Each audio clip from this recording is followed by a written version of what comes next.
Remue ménage. Remue ménage.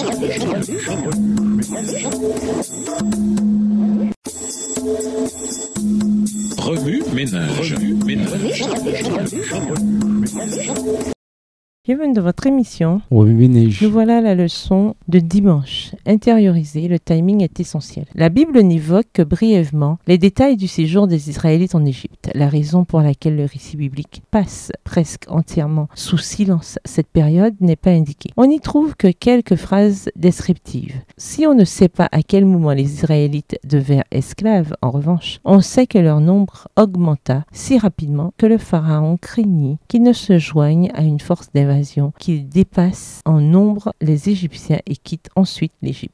À première vue, cette idée semble étrange. S'ils étaient si nombreux, pourquoi ne pouvaient-ils pas partir avant d'être réduits en esclavage? Pour une raison ou une autre, ils ne le firent pas. Il est probable qu'étant bien établis et confortablement installés, ils ne voyaient aucune raison de partir. Peut-être que le processus d'asservissement se déroula au fil du temps et par étapes.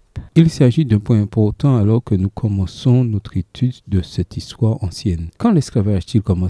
Les spécialistes de l'Antiquité et des études bibliques ont longtemps débattu de cette question. La culture moderne a eu de la difficulté avec le récit de la création du déluge car ces événements sont tout à fait inaccessibles à la recherche moderne. En revanche, l'Égypte ancienne a été étudiée dans les moindres détails. Les fouilles archéologiques menées à la fois en Égypte et au pays de Canaan ont conduit certains chercheurs sceptiques à penser que l'exode, s'il a eu lieu, a dû se produire entre 1230 et 1220 avant Jésus-Christ. Cependant, certains détails du récit biblique remettent en cause cette conclusion. Dans 1 Roi 6, verset 1, on découvre que le roi Salomon a commencé à construire le temple 480 ans après la sortie d'Égypte des Israélites. De nombreux biblistes chrétiens situent la construction du temple vers 966-967 avant Jésus-Christ, ce qui placerait la date de l'Exode vers 1446-1447 avant Jésus-Christ. Ces deux interprétations historiques ne s'entendent clairement pas. Bien qu'il y ait aujourd'hui quelques biblistes,